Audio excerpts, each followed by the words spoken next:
নেই।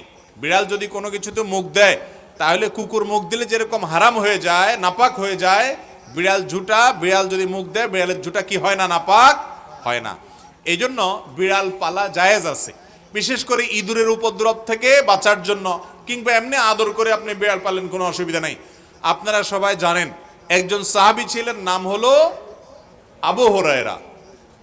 নাম শুনছেন না? রাদিয়াল্লাহু তাআলা আনহু। ওনার নাম কিন্তু আসলে আবু হুরায়রা ছিল না, ওনার নাম ছিল প্রসিদ্ধ মত অনুযায়ী আব্দুর রহমান। আরো অনেকগুলো মত আছে ওনার নাম নিয়ে, কিন্তু ওনার নাম পরে আবু হুরায়রা উঠে গেছে। কিভাবে? ওনার একটা বিড়াল ছিল, জামার হাতার ভিতরে এই বিড়াল ভরে অনেক সময় মসজিদে নিয়ে আসতেন। তো একবার নবী করিম সাল্লাল্লাহু আলাইহি ওয়াসাল্লাম তার ওই বিড়াল দেখে, তার সবসময় তার সাথে সাথে বিড়ালটা থাকে, এটা দেখে তাকে বললেন, ও বিড়ালের বাপ। আবু হুরায়রা মানে বিড়ালের বাপ। এরপর থেকে ওনার নাম হয়ে গেছে কি?